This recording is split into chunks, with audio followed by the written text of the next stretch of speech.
February 6, 2026.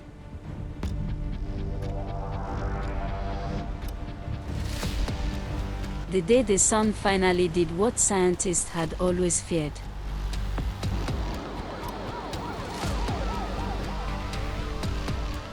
Mayday, mayday, we've lost all. And no one was ready.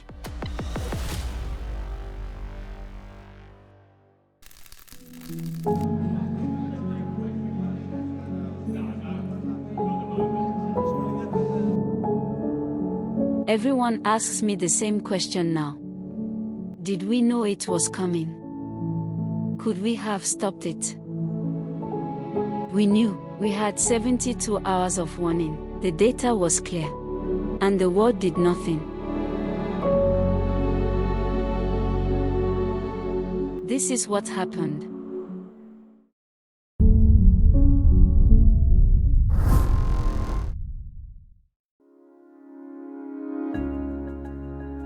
February 4th started like any other day at the Heliophysics Monitoring Center.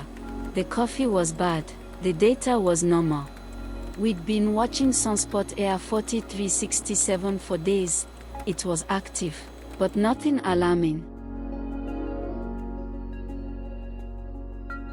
I ran my models, filed my reports, another quiet shift. Then the first alert came in.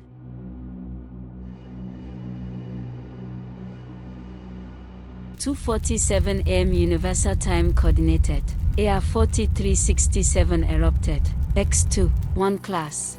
Strong, but we've seen stronger. I logged it, flagged it, finished my coffee. 40 minutes later, it happened again. X9, 2. The biggest flare since the Halloween storms of 2003.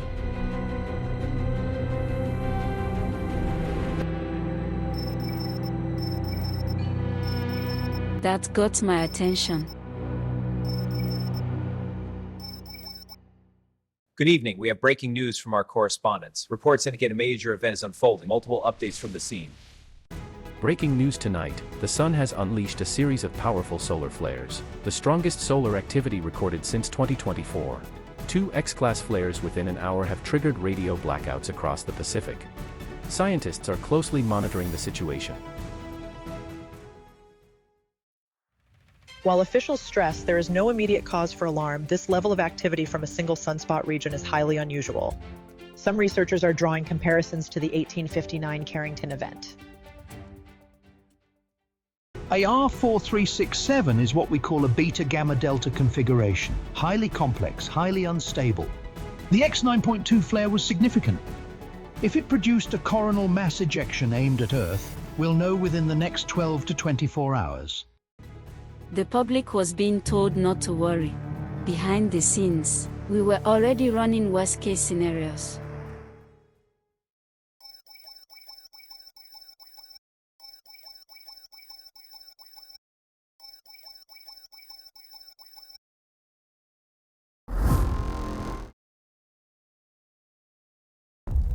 February 5th, the coronagraph data confirmed what we feared. The X9.2 had launched a coronal mass ejection, a big one, Earth-directed.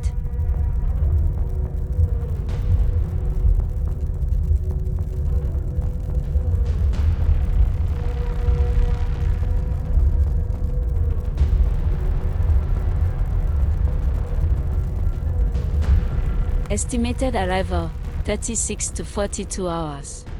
Then the second CME launched. 2 CMEs merging in transit, if they combined and hit with southward magnetic orientation.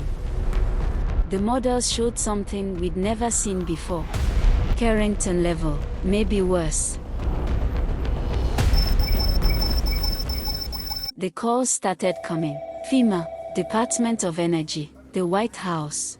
Everyone wanted the same answer: how bad? We want to assure the public that space weather events are monitored continuously. While we have issued a G4 geomagnetic storm watch, there is no need for alarm at this time. Essential services have been notified as a precautionary measure. I told them the truth. If the merged CME hit at full strength, induced currents could overload transformers across the entire northern hemisphere simultaneously.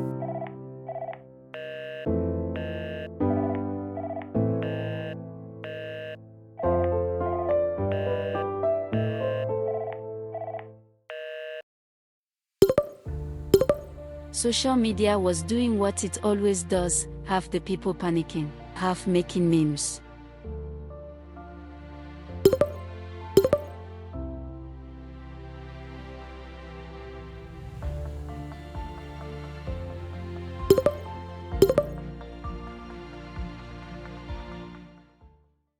Everyone was filming the auroras, calling them beautiful. They didn't understand it was a warning.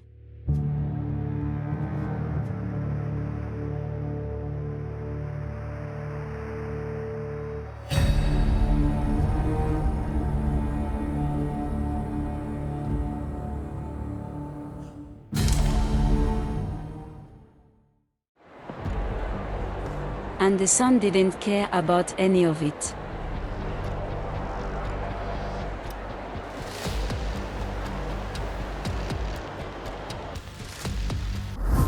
(6:14 a.m. Universal Time Coordinated, February 6th, the merged CME made contact. The magnetosphere compressed to half its normal size in seconds, then it collapsed entirely.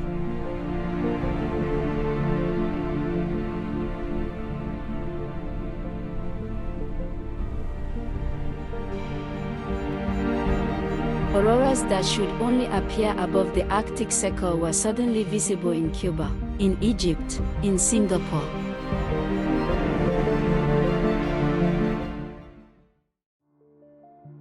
The entire sky turned green. For about 10 minutes, it was the most beautiful thing anyone had ever seen.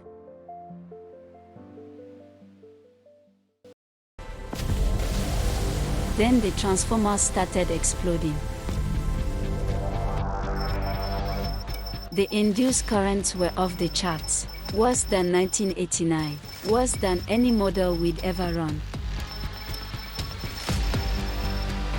Quebec went first, 90 seconds after impact, then New England, Ontario, Michigan, Ohio. The cascade was faster than anyone predicted. Within 2 hours, 60% of North America was dark.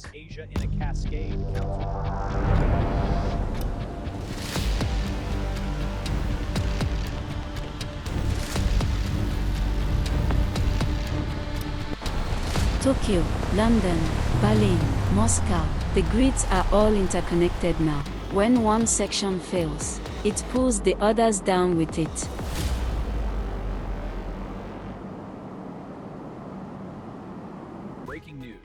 By noon Universal Time Coordinated, an estimated 2 billion people had lost power. And it was still spreading. We are receiving reports of widespread power outages across the eastern seaboard. We're trying to confirm. This appears to be related to the solar.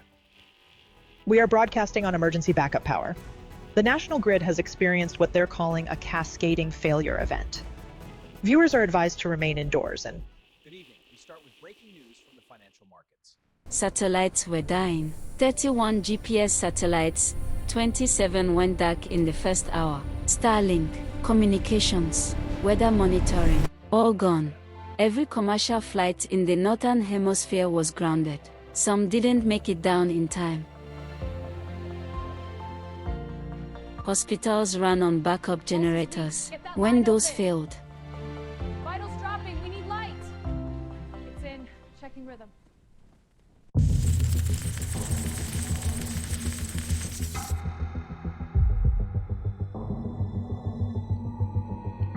and then the fear set in.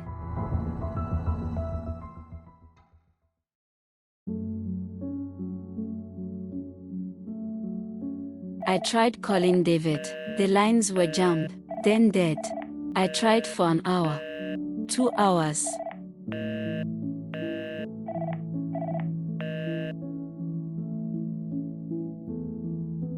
I didn't know if they were sheltering or running, or I didn't know anything.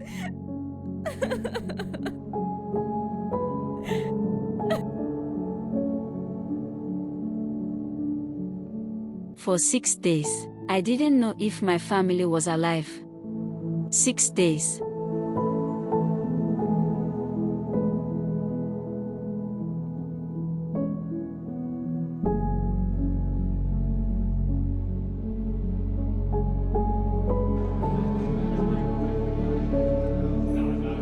The power wasn't restored for weeks in some places, months in others. The financial damage was estimated at $6 trillion. The human cost, we are still counting.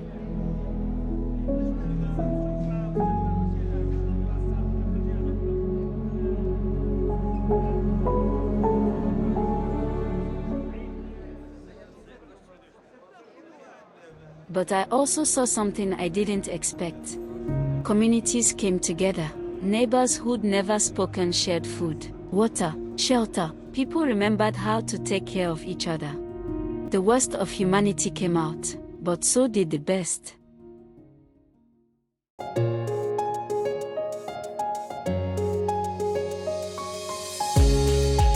I found my family on day 7.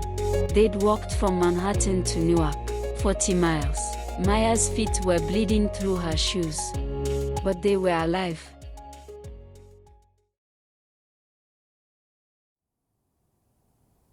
Maya still has nightmares. She asks me if the sun is angry at us. I don't know what to tell her. What you've just watched is a dramatization, but the science is real. Solar maximum is coming. The sunspots are real. The physics is real.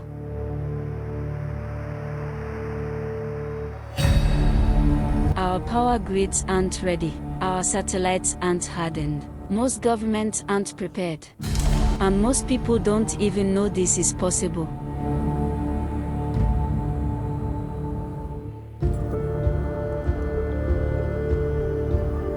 The Carrington event happened in 1859. It will happen again. The question has never been if, only when.